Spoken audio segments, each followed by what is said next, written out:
عليكم حبوبات، واش راكم؟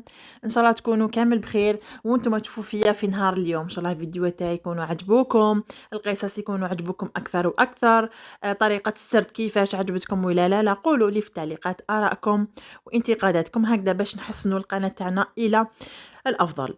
اليوم القصه تاعنا تاع نهار اليوم قصه اغرب من الخيال، قد ما نحكي لكم ما يتصورهاش العقل ديالكم. والسريده تاع القصه ولا صاحبه القصه حاليًا راهي مريضة نفسيًا وراهي تتعالج في إسبانيا. المهم قبل ما نبداو الفيديو تاعنا تاع نهار اليوم نصلوا كامل على النبي، اللهم صل وسلم على سيدنا محمد. تقول القصة تاعنا تاع نهار اليوم.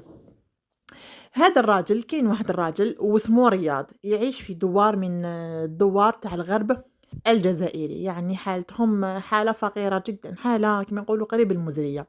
خوه الصغير يقرا، خواتاتو في الدار قاعدين ماشي متزوجين، يماه مريضة كنت عارفوا السكر ولا طونسيون، باباه كيف كيف، وهو كان قرا فلاحة وتخرج بليسانس ولكن ما صابش الخدمة كيما حالة كامل الشباب عندنا في الجزائر، غير باباه مسكين راجل شيخ كبير يخدم عند واحد الراجل مول الأرض كيما يقولوا يواسي الزيتون، هكذا من عام للعام يعيطلو يواسي معاه الزيتون ويعصروا الزيتون ويعطيه نصيبو من عام للعام، ويعطيه حقّه تاع زيت الزيتون، يعطيه حقّه تاع القمح، المهم يعني كشغل ماشي مخليه في شوية تاع الخضر هكدايا والفواكه تاع الأرض تاع هاد السيد هذا. المهم واحد النهار رياض هذا الابن المتخرّج اللي في عمره 28 سنة، راح لباباه قال له: "شوف يا بابا"، قال له: "أنا راني حاب تروح للراجل مول الأرض ديالك تقول له يعطيك حقّك هاد العام تاع الدراهم مسبّقًا، راني مستحقهم وراني حاب نروح نحرق لإسبانيا". بابا قال له: "كيفاش يا وليدي كيفاش ندير أنا وباش ناكلو؟" قال له: "قُلت لك يا تعطي لي يا ندير لك حاجة في روحي نقتل روحي ولا". المهم قال له: "ما تكسرش راسك، إلا عطا لك وفرات الحالة أنا نولي نعتني بيكم، ما تكسرش كامل راسك، أنتم كمّلوا العام هدايا مادامنا في وسط العام بالدراهم اللي عندك تاع العام الماضي، وقُل له يعطي لك يعني مكتوب ولا نصيبك تاع السنة القادمة". المهم باباه مسكين راجل مغلوب عليه قليل، خاف على وليدو، راح طلب من السيد هذاك ديال رب العمل ديالو ورب العمل حكى له قال له: "يا ودي معليش اعطي لي وأنا ندبر راسي كيفاش نعيش وكيفاش ناكل". المهم قال له: "ما كاش مشكل نعطيك حقك". عطا له دراهم، جاب باباه مسكين هاذوك دراهم وعطاهم لرياض، رياض راح قام بكامل الإجراءات دفع فيزا وخرجت له الحمد لله بحكم إنه طلب منهم يعني يدفع لهم ليسونس وقال لهم بلي يعني خدام ونعاود نرجع ونقاري وهذا يعني قبلوه، راح دار هجرة إلى إسبانيا. بعد ما راح لإسبانيا خدم التمارة، خدم يعني حاجة كيما رفد الزبل، بات في الزنقة، باع في السوبيرات، غسل لمان، المهم دارهم كامل حتى وين ربي فرج عليه وبدا يخدم في واحد المزرعة تاع واحد السيد، يعني بحكم انه هو قارئ وعنده الاكسبيريونس منين كان يشوف باباه كان يعاونه شوية شوية. وين كان يخدم عند هذاك السيد هذاك. جازوا 4 شهور من الهجرة تاع رياض وبدا يبعث لدارهم في اليورو، بدا يبعث لهم في الدراهم، بدا يبعث لهم في الدراهم مرة على مرة، مرة على مرة، مرة على مرة، وكان يخدم يعني الليل مع النهار، الخدمة المليحة والخدمة اللي ماشي مليحة، اللي ماشي مليحة نقول لكم عندها يغسل الماعن، يسهر حتى ما يبات سهران ما يرقدش كامل، هذه هي يعني من الباب الجيد. المهم يعني ضرب هكداك واحد ال5 سنين حتى وين ربي فرج عليه وطلعت بيه، وما عندي ما نحكي لكم ما عندي ما نقول لكم، وكان خدم في هذه الفترة هذه خدم لي بابي ديالو بحكم إنه كان يعني دار stage كمّل قرايته يعني والدولة الإسبانية كشغل رحبت به كمواطن، خدم لي بابي ديالو ولحق الوقت باش يجي للجزائر. كي جا للجزائر واش نحكي لكم واش نقول لكم، واش من لي كادو، واش من الدراهم، واش من الروايح، يعني ما خلى ما بقى غير قولوا إسبانيا كامل شراها وجابها، وجا ليماه وباباه وجاب لهم الخير والخمير ما عندي ما نحكي لكم، وكان جاب معاه مبالغ مالية ضخمة بحكم إنه كان يخدم ويخدم غير على روحه. وكان يعني المعيشة ديالو تحسنت بزاف بزاف بزاف. كي جا كان شرا لباباه شرا له قطعة أرض بخيرها وخميرها بشجرها تاع الزيتون بالقمح ديالها برمانها بتينتها بمن يا ودي واش نحكي لكم واش نقول لكم يعني الحمد لله ربي فتح عليهم من الباب الواسع. وكان يعني ماليه كي جا خواتاتو واش من كسوة كساهم واش من هذه، وكان حسن الدار يعني دارهم كان عاود كامل بناها كسرها يعني رجعها فيلا واش نحكي لكم واش نقول لكم. المهم ومن بعد قعد مدة هكذايا، وخوه كان وعدو قال له خويا قال له كمّل قرايتك، ومع إنه خوه كان دار واحد 16 تاع الفروة، قال له كمّل القراية ديالك وإن شاء الله كي نعاود نرجع المرة الجاية راني نديك معايا لإسبانيا باش تخدم تما. المهم يعني بعد ما كان سير كامل الأمور وقعد واحد 3 شهور والّا 4 شهور في الجزائر، عاود ولا لإسبانيا.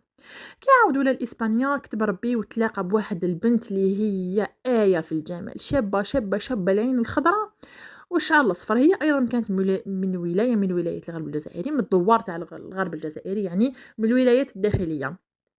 كانت شابة بزاف ولكن كان يعني الحال حالو والوعد وعدو، يعني كانت تقرا برك ما عندهاش لي بابيي عادية مالها والناس عاديين، ولكن يعني عاشوا قصة حب أكبر من الخيال، حبها وحباتو ولاو مهابل على بعضهم. المهم كانوا تكلموا مع العائلات في الجزائر وتزوج بها على سنة ربي ورسوله في إسبانيا، تزوج بها عقدوا تما وبعد مرور واحد السنة ولا سنتين كملت قرايتها بشرى وخدم لها لي بابي ورجعوا للجزائر. كي رجعوا للجزائر داروا عرس مدندن، ما عندي ما نحكي لكم وما عندي ما نقول لكم، يعني دار لها عرس الله يبارك.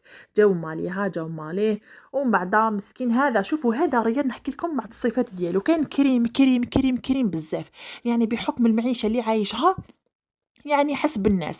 ومالين بشرى كانوا ناس بسطاء، يعني دار لهم ما عندي ما نقول لكم، يعطيهم الدراهم، شرا لباباها طونوبيل، يعاونهم، حتى كيما كانوا عندها بشرى عندها خالتها وعمتها، يعني تاني يعيشوا في الدوار خالتها وعمتها شرا لهم، يعني مكتوب لك تبوا ربي كاين وحده شرا لها ارض وحده شرا لها بنى لها دارها. يعني واش نحكي لكم واش نقول لكم، كريم كريم كريم كريم بزاف ويحب بشرى يموت عليها. بشرى عندها خوها التوأم فقط غير هي وخوها التوأم عند يماها وباباها.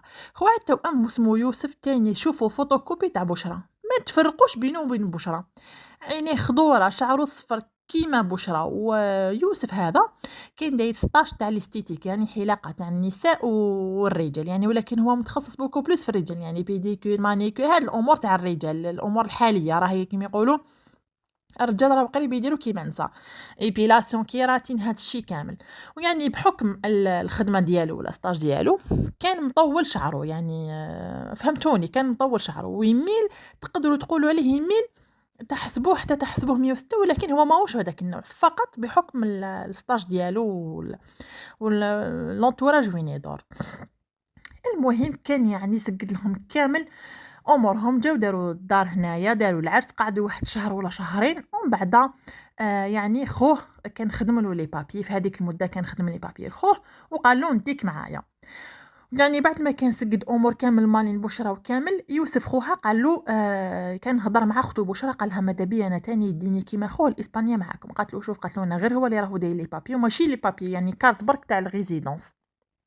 قالت له أنا ما نقدرش نديك معايا، نشوف رياضي لا يقدر. أيا كي راحت هضرت معاه قال لها شوفي، قال لها خوك عندي ليه واحد المشروع بومبا، قال لها أنا أصلا كنت حاب نحل مشروع هنا في الجزائر ولكن ما عرفتش وشنو، ما لقيتش شكون يموله لي، ما لقيتش شكون يقوم لي به، دونك أنا حنحل سونتر كبير تاع التجميل هنايا في الجزائر، نديرو نسا من تحت، نجيبو كوافيرات ودي كوافير للنساء، والفوقة نديرو للرجال خوك يوسف مادام عنده الدبلوم هدايا هو اللي يقوم به، ونتقاسم معاه نص بنص. قالها حتى السونتر نكتب نص على اسمه ونص على اسمي، والمدخول يعني هو يدي 70% وانا ندي غير 30%. هي فرحت بزاف وراحت قالت لخوها، ولكن خوها كي شكون ما عمرلوش العين. ايا بشرى قنعت خوها قالت له معليش دوك انت حكم المشروع هدايا دخلوا دراهم حتى ان شاء الله يديك. وكان وعدها قالها شوفي يشد لي المشروع هدايا عام ولا عامين ومن بعد إن شاء الله كي نسقموا أمورنا وانتي نخدم لك ورطك وكامل ونزيدو نجيبو صغير ولا زوج في إسبانيا ونجي وندي خوك. هيا خلاص يوسف قالها معليش المهم أنا نشدلو ولكن توعدوني تدوني لإسبانيا. قالت له راهو وعدك ورياض كريم وإنسان يعاون وما يعني ما عندنا ما نقولوا فيه الحقيقة حتى لهنا. المهم كيما كان الحال كانوا يحلوا السونتر هذاك في هذيك المده القصيره بحكم انه كان عنده دراهم كيما يقولوا الزبل تاع دراهم.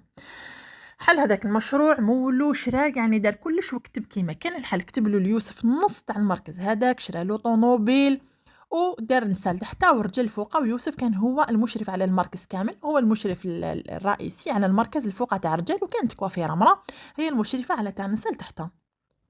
المهم رجع بشرى ويوسف عفوا رجع بشرى ورياض إلى إسبانيا، وكان ربي يرزقهم بأول طفل، يعني كانت فرحة كبيرة. ولكن بعد ما ولا قبل ما يرزقهم ربي بالطفل الأول، رياض ولا يهبط بزاف للجزائر، بحكم انه عنده مشروع هنايا ولازم يمولو ولازم يوقف عليه ولازم ولازم ولازم. وكان كل ما يجي يجيب كل خير، إسبانيا قريب يقضيها كامل، يجيب الشيكولات الحلوة الحوايج يجيب كلش لدارهم. ودار بشرى وخاصة يوسف، يوسف كان شوفوا ما يخليه ما يبقيله، يشري له كلش. وتقول صاحبة القصة أنه حتى كان يشري عطور نسائية، يشري ملابس داخلية نسائية، يشري بيروكات، يشري ماذا أنا قلت له على هادوما كامل. كان يتحجج ويقول لي هادوما للمركز، هادوما للمركز. المهم أنا قلت إيه أوكي، الناس كامل تحب البرودوي تاع الامبورطاسيون، هذيك هي وهذا هو. المهم وكان يوسف خويا دايما يعيط لي في هذه المده اللي كان زوجي يهبط ليها، كان يهبط زوجي يقعد 3 شهور في الجزائر وشهر ولا 20 يوم في اسبانيا يعني. ومن بعد ولينا بعد نقولوا 3 سنين 4 سنين هكذاك زاد رزقنا ربي بالبنت الثانيه، يعني ولا عندي طفلين منه. ولينا الا هو في اسبانيا انا في الجزائر، الا هو في الجزائر انا في اسبانيا، يعني ما وليناش نهبطوا كامل مع بعض. ولكن خويا يوسف كنت كل ما نهبط يقول لي ديني الإسبانيا ديني الإسبانيا ديني، وانا نقول له يعني رياض راهو عند وعده ان شاء الله كي يسقد اموره في المركز هدايا يجي يديك. قال لي ولكن كان ديما يوسف خويا يقول لي لو كان تعرفي باش راه حاكمني راجلك، لو كان قلت له في بلاصتي. انا نقول له يا ودي وش بيك يا يوسف يا خويا، راجلي يعاونك ودار لك وفعل لك، وانا تشكيك ما قلت بالك راه يديرو دراهمو ما راهوش يعطيه، نقول بالك انا كي راه يشري له او ينقص له شي في دراهم. قلت ولكن قلت خلاص خليني منه، يوسف خويا عقل وصغير وراه طامع في الدراهم ولا مانيش عارفه وشنو. المهم يدي المكتوب لك تبور ديجا اصلا راه كاتبوا نص المركز على اسمه، وعطي له طوموبيل ويشري له، وعلاش راه طامع هكذا في الدراهم. المهم انا سكت، ما حبيتش ندير مشاكل مع زوجي وخويا، كنت دائما نسكت كما يقولوا نطنش الهضره اللي كان يقولها لي يوسف. ولكن استمرت الحكايه هكذا، رانا زوجي 3 شهور 4 شهور في الجزائر وأنايا هنايا، والقضيان اللي كان يهبطوا ما عندي ما نقول لكم، ما عندي ما نقول لكم، خاصة قلت لكم لخويا يوسف والأمور هادوما للصالون ولا للمركز، يعني صالون تاع التجميل، البيروكات صفرة حمراء طويلة قصيرة، ملابس نسائية، لي كرام الروايح، مهم شي كبير. واحد النهار وانا في اسبانيا حتى يصوني لي تليفون لابوليس ايه من لابوليس الجزائريه، الو انت مرت فلان؟ ايه نعم انا هي. من فضلك غدوه نسحقوك تحبطي للجزائر تعاودي ترجعي للجزائر، راجلك راهو في الحبس. انا تشوكيت، راجلي راهو في الحبس شنو؟ علاه واش دير؟ قالوا لي مدام من فضلك نسحقوك غدوه تهبطي. خلاص انا وجدت ولادي شريت البي متعجل وهبط غدوه من داك للجزائر، رحت ديت ولادي عند ماما في دارنا يعني، ورحت هنا لمركز الشرطه. كي رحت لمركز الشرطه دخلت قدمت الوثائق ديالي بلي هي زوجته نعم. قالوا لي دوكا روحي تفضلي معنا للمستشفى. قلت لهم صح ماشي قلتوا لي زوجي راهو في الحبس، علاش نروح للمستشفى؟ قالوا لي مدام تفضلي معنا وحافظي على هدوءك. دخلوني المركز حفظ الجثث. انا تشوكت قلت لهم علاش انا رانا رايحين هنا؟ وقيل غلطت حبسونا، هاي لك انا زوجة رياض فلان فلان. قالوا لي نعم زوجك ميت، راهو ميت صبناه وميت بأبشع الطرق، يعني كانوا قطعوا له العضو الذكري ديالو، شلحوه كي شلحوه ملحوه كامل، وفادوا قسموه له على زوج، يعني فادوا فرغوه له كامل، لا ليستوما لا الكبد لا. شوفوا مات بواحد الطريقه، انا بعد ما دخلت وشفتو يعني كان مغطي ولكن هما حكاو لي فقط. بديت نسو ونبكي ونعيط، دخلت في حاله هستيريه، ما امنتش يعني مقتول بواحد الطريقه ما تقدروش تصوروها، طريقة بشعة جدا.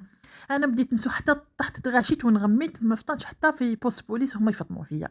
قالوا لي تعرفت عليه؟ قلت لهم ايه تعرفت عليه، هذا زوجي. قالوا لي رانا لقيناه مقتول في المركز تاع التجميل اللي حلو. انا تشوكيت ما امنتش. قالوا لي من فضلك مدام حاولي تواسي على هدوءك. قلت لهم دركا ما رانيش قادره. قالوا لي غير انت اللي تقدري تعاونينا باش نعرفوا شكون اللي قام بهاد العمله هذه. انا هذاك الوقت ما قدرتش ما نكذبش عليكم، ورحت للدار داوني حكيت لي يما البابا يعني الفاميليا كامل ضمت وتشوكاو. المهم كانوا يحوسوا على الرئيس المركز، رئيس اللي عنده 30% ما راهو ميت، اللي عنده 70% خويا يوسف ما كاشو. كي رحنا للمركز حوسنا عليه، سقسينا الكوافيره تاع النساء، قالت لنا يوسف راهو في 4 ايام ما كاشو، ما راهوش يجي، يومين قبل ما تصرى الجريمه ويومين راكم تشوفوا نتوما بعد الجريمه ما كاشو يوسف. أيا الشرطة هنا توسوست، قالوا لي: "وين راهو خوك يوسف؟" قُلت لهم: "أنا ما على باليش، ما رانيش عارفة." توجّهنا غدوة من داك توجّهنا للمركز، جبدوا الكاميرات، بداو يعني المركز مغلوق، وين دايرين هاداك لاسين تاع وين قُتل بالأصفر، ما عندي ما نحكي لكم. المهم بعد ما جبدوا الكاميرات شفنا راجل جاي على 12 تاع الليل للمركز، والمركز هذاك يعني كان يغلق فيه هذاك الوقت ماكسيموم 10 تاع الليل، لأنه كنا في زمن تاع الشتا، يعني 10 تاع الليل ماكسيموم يغلق، ما كانش شكون يجي في هذاك الوقت، لو كان كنا في الصيف صح نقول لك يطول، ولكن المركز كان يغلق ماكسيموم 10 تاع الليل. شفنا راجل جاي على 12 تاع الليل لابس تيشيرت فاتمون كحله وباسكيت كحله نايك بالابيض ومغطي وجهو. أنا بعد ما زوماو لي الشرطة وقعدنا نشوف قلت لهم: "أنا هذا خويا يوسف، يعني طولو شكلو مشيتو." قالوا لي: "كيفاش عرفتيه بلي خوك يوسف هذايا؟" قلت لهم بلي هاد السيرفاتمون وهاد الباسكيت أنا عرفتهم كي كنا نقضوا أنا وزوجي للعائلة، شريناهم له، راني عارفة عقلتهم. المهم يعني قالوا لي: "وين نقدروا نصيبوا خوك يوسف؟" قلت لهم: "شوفوا يا عند عمتي يا عند خالتي، حنا ما عندناش الفاميليا بزاف." رحنا عند عمتي ما لقيناش، رحنا عند خالتي صبناه راقد، قالت لنا خالتي راهو 3 أيام وهو راقد. ما ناض ما كلا ما شرب. المهم يعني حاولت الشرطة أنها تنوضوا بالكفوف بالضرب، ما قدروش ينوضوه، كان مغاشي مصروع، وصبناه تحت المخدة ديالو كاسيات تاع رقاد كان يشربهم باش يرقد. المهم كانت رفداتو الشرطة، وبعد ما رفدوه وحملوه يعني استغل منهم واحد 16 ساعة ولا 17 ساعة باش فطن هما ينوضوا فيه، حتى كي فطن حل عينيه صاب روحو في المركز. أنا بعد ما فطن كنا تما يعني ودخلت عليه، يعني قال لي البوليس قال لي: "يا خوك إلا تحبي تهضري معاه." نشوفو يعني هو آخر واحد دخل للصالون بعد ما صرات الجريمة هاذيك، وبديت نعيط ونسوق: "يا الكلب يا اللي ما تحشمش، يا اللي ماشي ما تربي، يا الطماع، يتمت لي ولادي، قتلت لي راجلي." ضرب توسخ تعيط، شوف حتى جاو ليا لابوليس. وخويا يوسف يقول لي بكل برودة أعصاب، قال لي: "شفيتي نهار كنت نقول لك العملة ولا لا باش راهو شادني راجلك، كان ما تقتليش انت، كان ما نقتلوش انا تقتلي انتيا، يما لا اختي راني بريتك وانا اللي قتلته." وانا نضرب ونعيط، ويعني يعترف بكل برودة أعصاب. طلب انه البوليس يعني كيفاش باش يعترف له، ولكن هو رفض، قال لهم: "جيبوا لي نفطر ونقعد راسي بكاس قهوه كحله وقارو باش نحكي لكم." يعني وانا كنت نقول له: "ما تحشمش زيد تهضر هكذا." المهم القاضي التحقيق هذاك حقق له المطلب ديالو، وبعد ما كان كلا وشرب دخلت انا وقاضي التحقيق. قالنا شوفوا، قال لي: "شوفي اختي، زوجك كان زوج الوان، يعني تكونوا فهمتوني، يعني يحب الرجال، هذه هي." قال لي: "كان شادني بيدي اللي توجعني، كان كتب لي الماركة، شري لي طوموبيل، وكان شادني بإسبانيا. أنا كنت دايما نحلم أني نروح لإسبانيا كيما داخو قلت له ديني، ولكن هو رفض، شدني حكمني هنا بالمركز، وكان دايما يجي ويتعدى عليا جسديا كأنه وحش غابي. كان يتعدى عليا ويشدني يقول لي: اسكت اسكت معليش، بعد ما نديك خلاص تروح لإسبانيا ما تزيدش تصرى لك هاد الأمور هادوما." بعدها بدا يقول لي: يلا انت تمارس عليا وانا نمارس عليك، ويقول لي: "راني نيماجيني فيك اختك بشرى." يعني وكان ملابس هادوك الداخليه اللي كان يجيبهم والبيريوكات هادوك كنا كامل حنا اللي نلبسوهم، وكان دايما يهددني ويقول لي: "لو كان تهدر ندير هكذا وهكذا ونفضحك وما نديكش." وأنا كان قلبي معلق بإسبانيا. واحد النهار كنت شربان كنت سكران ودخلت ليه قلت له: "يا تديني لإسبانيا يا نقتلك." قال لي: غير إسبانيا اللي ما كاش، وأنت تقعد هنا أنت هو مرتي هنا تاع الجزائر." وأنا من الزعاف والضغط وهذيك الاعتداءات الجنسية اللي كان يديرهم لي دخلت عليه وقتلته بأبشع الطرق، وما رانيش نادم، ما رانيش نادم حتى نهار اللي نموت فيه. أنا تشوكيت، قاضي التحقيق تشوكا، يعني اعترف بكل برودة الأعصاب. أنا خرجت من تما وخويا حكموا عليه بالمؤبد، زوجي دفنته وقعدت كي المهبولة. ما نكذبش عليكم، غدوة من داك عاود حكمت البية ورجعت لإسبانيا أنا ولادي، وراني إلى حد اليوم نتعالج عند طبيبة نفسانية بالشوك اللي صرالي. زوجي الكريم النبيل العاقل اللي الناس كامل تحبوك، عاون كامل الناس، مطيع ليماه وباباه، رفد دارنا، دار الخير في خويا، يعني يخرج منه كامل هذا الشيء. يعني انا توسوست صح في حقيقة، كنت نشوف لي بيروك، كنت نشوف الروايح، كنت نشوف ملابس، ولكن كان يقول لي هذوما للصالون، يعني الناس كامل تحب الامبورطاسيون كنت نديهم لهم. المهم راني في حالة أزمة، راني في صدمة نفسية، ما نكدبش عليكم، راني في حالة. نصحوني البنات في تعليقاتكم واش ندير، كيفاش ندير باش نخرج، وشكون نآمن، خويا ولا زوجي؟ لحد الآن مازال ما آمنت لا خويا ولا زوجي، راني في حالة هستيرية. البنات هذه هي القصة تاعنا تاع نهار اليوم، ان شاء الله تكون عجبتكم، ان شاء الله تكونوا استفدتوا منها عمركم ولا ديروا لا ما. راجلك دايما قدامك، دايما معاك، تروحي معاه، تجي معاه، تخرجي معاه، تدخلي معاه. هذا واش نقدر نقول لكم، وعمركم ما ديروا لامان في حتى واحد في الدنيا هذه. السلام عليكم ورحمة الله تعالى وبركاته، إلى فيديو جديد وقصة جديدة إن شاء الله. سلام.